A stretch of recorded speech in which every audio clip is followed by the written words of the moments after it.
Good morning, and let me start with something that might genuinely surprise you.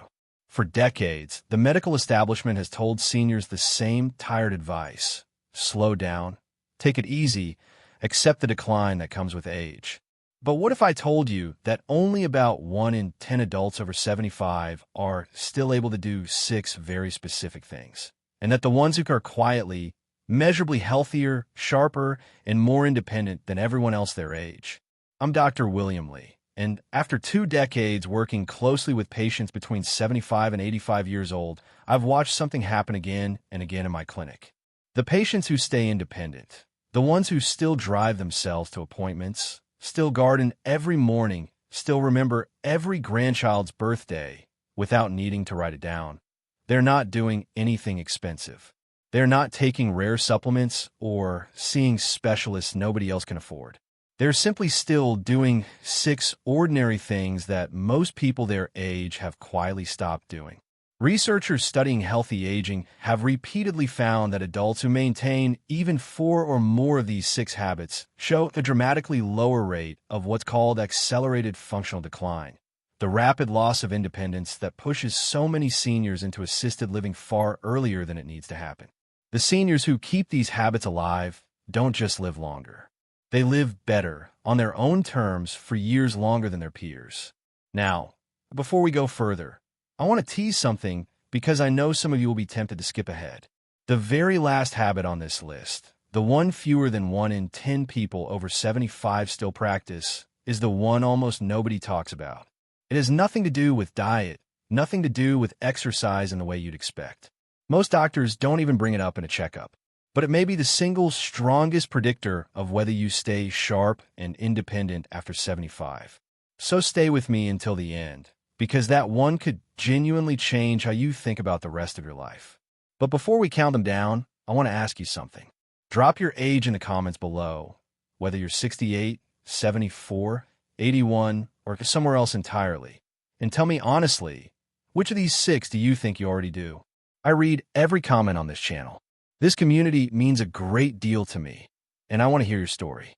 Now, let's count down from number 6 to number 1, starting with something that sounds almost too simple to matter, but the science behind it is anything but simple. Number 6, drinking water strategically, not just casually. Here is what most people get wrong about hydration after 75. They assume it works the same way it did at 45. It does not. As the body ages, the kidneys become noticeably less efficient at filtering and conserving fluid. At the same time, the brain's thirst signal becomes blunted, meaning many older adults are genuinely dehydrated and simply don't feel thirsty enough to notice. On top of that, even mild fluid loss reduces the blood's ability to efficiently deliver oxygen and nutrients to the muscles and brain. Think of your bloodstream like a delivery system for a city.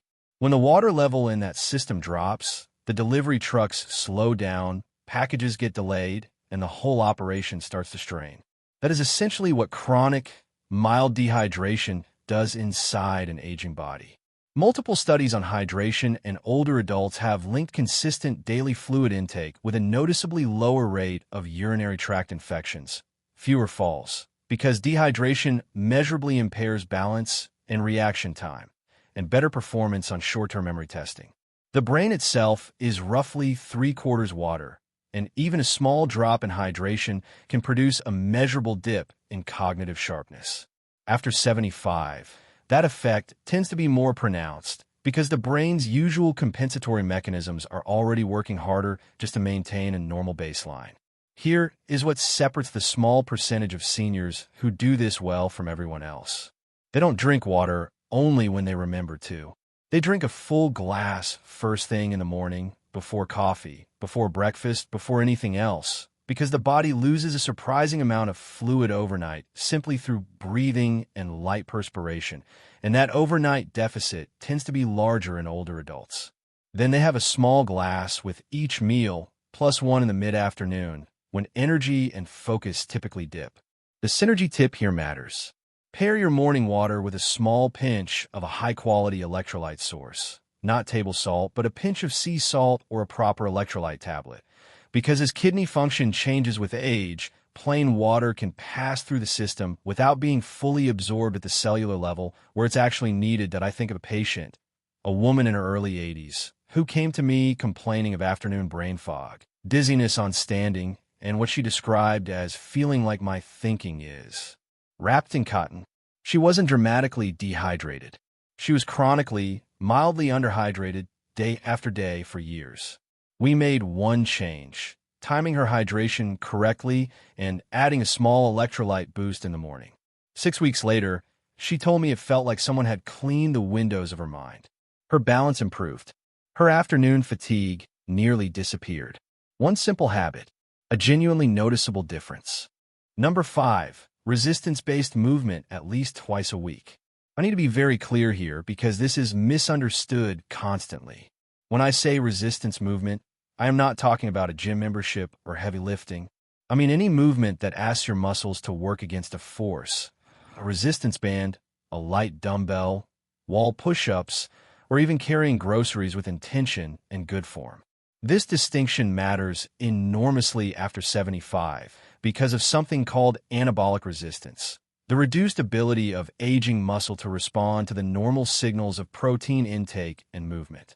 In plain terms, an older body needs a stronger, more deliberate signal to hold on to the same amount of muscle that a much younger body would maintain almost automatically. Your muscles aren't lazy. They're simply harder to reach. Left unaddressed, this leads to sarcopenia, the progressive loss of muscle mass and strength, which researchers have connected to a significantly higher risk of falls, a much higher likelihood of losing the ability to perform basic daily tasks within just a few years, and a shorter overall lifespan.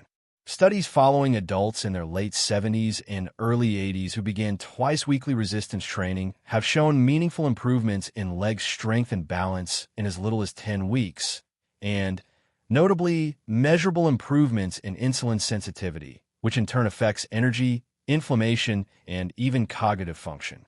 The mitochondria inside muscle cells, essentially the body's power plants, appear to regenerate more efficiently when resistance exercise is part of the routine. You're not just building muscle. You're rebuilding the energy infrastructure of your whole body. The practical version of this is simple. 2 to 3 sessions a week, 20 to 30 minutes each, focused on the large muscle groups, legs, hips, and back. Resistance bands are ideal for this age group because they build strength progressively without the joint impact of free weights. The synergy tip: try to do your resistance session within about 30 minutes of eating a meal with 25 to 30 grams of protein. After 75, the window during which muscles can efficiently use protein for repair is shorter and less forgiving than it is at 30 or 40. Timing isn't a small detail here. It's part of the whole point. Number 4, a consistent, purposeful sleep schedule. Before I go on, if this video is giving you something worth knowing, take 1 second and hit subscribe. And if you know someone between 70 and 90 who deserves to hear this, send it their way today. This channel exists for one reason: to give people the kind of science-based, practical information that a rushed 15-minute checkup rarely has time for. Now, back to sleep, because this is far more complex than simply going to bed early. After 75, the body's internal clock, the circadian rhythm, begins to shift and weaken. Melatonin production drops noticeably compared to earlier decades. Slow-wave sleep, the deepest and most physically restorative stage, becomes shorter and shallower. This is the stage during which growth hormone is released, driving cellular repair, immune support, and muscle maintenance. And here's what most people don't realize: poor sleep after 75 isn't just about feeling tired the next day. Researchers studying sleep and brain health in older adults have linked disrupted sleep patterns to a greater accumulation of the same brain proteins associated with cognitive decline. Sleep at this age is doing real structural work. The seniors who handle this best don't just sleep more. They sleep consistently. They go to bed within the same 30-minute window every night. They wake at roughly the same time every morning, weekends included. They keep the bedroom cool, generally somewhere in the mid-60s Fahrenheit, because temperature regulation during sleep becomes less efficient with age, and a cooler room supports deeper, more restorative sleep. and they avoid screens for the hour before bed. Not purely because of blue light, but because mental stimulation keeps the analytical part of the brain active in a way that measurably delays how quickly sleep arrives. The synergy tip: pair a consistent bedtime with about 10 minutes of slow, deliberate breathing before lights out. This activates the body's rest and repair nervous system response, lowers stress hormones before sleep, and makes it noticeably easier to reach and stay in deep, restorative sleep. Number 3. Eating protein in a deliberate, distributed pattern. This is where I see the most dangerous misconception among older adults, and it genuinely concerns me as a physician. The idea that you need less protein as you age is not just wrong. It may be one of the most harmful pieces of nutritional folklore still being passed around. The truth is closer to the opposite. Because of that same anabolic resistance we talked about earlier, an aging body typically needs more dietary protein per pound of body weight than a younger adult to maintain the same amount of muscle. And yet many older adults are eating far less protein than they need, often because appetite naturally decreases with age and simple carbohydrate-heavy foods feel easier to prepare. Research on protein intake in older populations has consistently found that adults who eat a solid amount of protein spread across 3 or more meals a day maintain significantly more muscle mass, experience fewer fall-related injuries, and show a stronger immune response to common infections. Think of protein as the building material your body uses to repair itself every single night while you sleep. Old, damaged tissue is broken down and rebuilt. Without enough raw material, that rebuilding is incomplete, and over months and years, the shortfall adds up into something much bigger. The practical target: aim for roughly 25 to 35 grams of protein at each of your 3 main meals, about 4 to 5 ounces of chicken, fish, eggs, Greek yogurt, or legumes. Distribution matters because an aging body can only put a limited amount of protein to use for muscle repair in any single sitting. Beyond a certain point, extra protein simply gets used for energy instead of repair. Spreading it across the day makes every gram count. I remember a patient, a man in his late 70s, whose family had noticed he'd lost nearly 20 pounds, which his previous doctor had dismissed as normal age-related weight loss. It wasn't normal. He was losing muscle, not fat, and his grip strength, a strong predictor of overall health in older adults, had dropped well below average for his age. We restructured his meals around deliberate, distributed protein. 12 weeks later, he had regained a significant amount of lean mass. His grip strength had improved substantially, and he told me, with real pride, that he'd carried his own groceries in from the car for the first time in 2 years. The synergy tip: pair protein-rich meals with a small source of vitamin C. An orange, some bell pepper, a splash of lemon juice, because vitamin C supports collagen production, which works alongside protein to maintain not just muscle, but the connective tissue, joints, and skin that together determine how well the body holds itself together with age. Number 2, daily, intentional social engagement. I told you earlier that one of the last 2 habits on this list would surprise you. This is the one that surprises most people because it sounds too soft, too emotional to be a medical recommendation. But I want to be very clear. The research connecting social engagement to healthy aging is not soft at all. It's some of the most consistent, most replicated science in the entire field of aging research. Large long-term studies tracking social connection and mortality have found that chronic social isolation carries a health risk comparable to regular cigarette smoking. Let that sit for a moment. Being persistently isolated appears to be genuinely dangerous to lifespan, not in some abstract sense, but in the same category of risk as a well-known, well-studied habit we all know is harmful.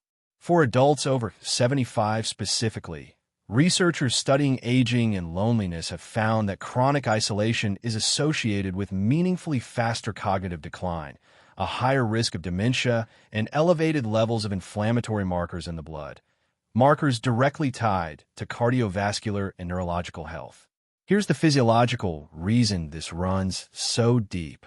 Genuine social interaction, not passive screen time, not simply sitting in the same room as someone with the television on, but real engaged conversation triggers a cascade that lowers stress hormones, reduces inflammation, and activates the parts of the brain responsible for memory and decision-making. Think of your social brain like a muscle. The same neural pathways that fire during real conversation, shared laughter, and genuine connection are the pathways that maintain memory and a sense of self. When those pathways go quiet for weeks at a time, they weaken.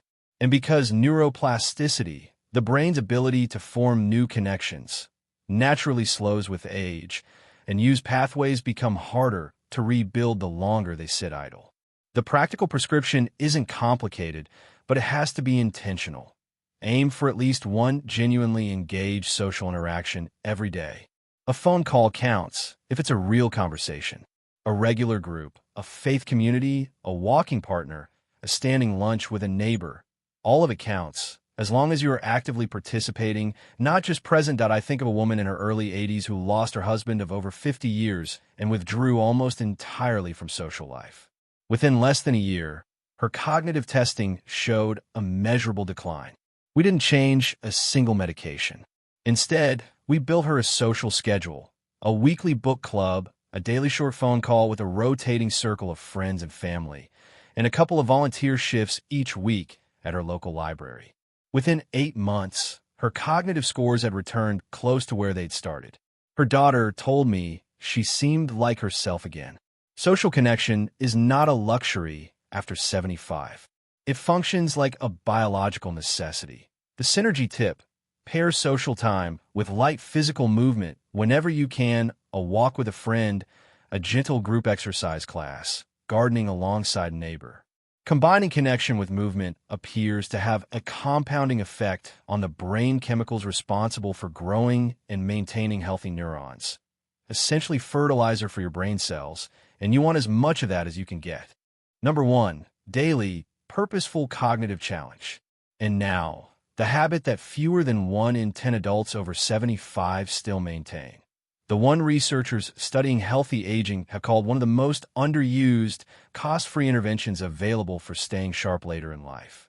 Not crossword puzzles, not passive reading, though both have some value. I'm talking about something more specific and more demanding. The practice of genuinely learning something new. A skill, a language, an instrument, a new creative pursuit, something that puts your brain into a state of productive discomfort. Here is why this sits at number 1. After 75, the brain naturally becomes more efficient at relying on familiar, well-worn pathways and more reluctant to build new ones. This isn't a flaw. It's a kind of energy-conserving survival strategy the aging brain adopts. But that same preference for the familiar is exactly the mechanism that quietly depletes what's known as cognitive reserve, the brain's buffer of resilience, its ability to absorb age-related changes and keep functioning well anyway. Think of cognitive reserve like the memory in a computer. The more of it you have, the more wear and tear your brain can absorb before you start noticing symptoms of decline. Long-running studies following adults from their 70s into their late 80s have found that those who regularly engaged in novel, challenging cognitive activities showed a meaningfully slower rate of brain volume loss on imaging, better processing speed and memory performance, and a notably lower likelihood of a dementia diagnosis over the following decade. Other research has found that older adults who describe their daily lives as intellectually engaging perform on cognitive testing more like people a decade younger. The mechanism at work is neuroplasticity, the brain's ability to reorganize and form new connections. It slows with age, but it never fully disappears. The brain retains a real capacity for structural change well into the 80s, but only when it's given enough of a stimulus. Learning something genuinely new is that stimulus. Learning a new language, for instance, engages multiple brain regions simultaneously. Learning an instrument combines fine motor control, listening, memory, and emotion in a way few other activities do. Even learning to cook an unfamiliar cuisine, because it involves reading, sequencing, and hands-on attention, offers real cognitive challenge. The practical approach: pick one genuinely new skill every 3 to 4 months and spend 20 to 30 minutes a day actively working at it. The key word is actively. Watching someone else play an instrument on video isn't the same as picking one up and struggling through it yourself. That struggle, the productive discomfort, is where the benefit actually lives. It's the mental equivalent of resistance training. The resistance is the point. I remember a retired engineer, 79 years old, who by his own account had spent the first few years of retirement not challenging his mind much at all. He'd started noticing more difficulty recalling names and following complex conversations. His scans showed nothing alarming, but his cognitive reserve markers were lower than I'd have liked. I gave him one instruction: pick something he'd always wanted to learn and do it every day. He chose oil painting, something he'd never done in his life. He was, by his own admission, terrible at first. 18 months later, he'd completed over 20 paintings, joined a local art group, which handled habit number 2 at the same time, and his follow-up cognitive testing showed genuine improvement, not just maintenance in several measured areas. Improvement. At 79. The synergy tip: pair your daily cognitive challenge with a good source of omega-3 fatty acids, fatty fish like salmon, mackerel, or sardines, or a high-quality supplement. These fats form a key structural part of brain cell membranes, and research suggests that adults with higher levels respond better to cognitive training. In other words, it helps your brain make the most of what you're learning, the fertilizer beneath the seed. Everything I've shared today is general health information based on well-established research into aging, and is not a substitute for personal medical advice. I'd encourage you to bring these ideas to your own doctor and have that conversation together. Let me close with something I mean from the heart, because I've sat across from enough patients in the 75 to 85 range to know this stage of life is too often treated as a countdown rather than a continuation. It isn't. What the research keeps showing us again and again is that the body and mind at 75, at 80, at 85, retain a remarkable, stubborn capacity for resilience, not in spite of age, but very much in conversation with it. The 6 habits we've talked about today: strategic hydration, resistance movement, consistent sleep, deliberate protein intake, daily social connection, and purposeful cognitive challenge, aren't about turning back the clock. They're about making the fullest possible use of the time the clock still has. They're about carrying your own groceries, remembering your grandchildren's names without effort, driving yourself to your own appointments, laughing until your eyes water at dinner with someone who matters to you. That's what independence actually looks like. That's what quality of life means. It is never, ever too late to begin. If you're not subscribed yet, take a second and do that now. And turn on notifications so you don't miss the next video. And I'd genuinely love to hear from you. Drop your age in the comments, and tell me which of these 6 habits you feel strongest in right now, and which one you want to start building. I read every single comment, and this community has become one of the most thoughtful, engaged ones I've been part of, and that's entirely because of you. I'll see you in the next one. Take good care of yourself. You're worth the effort.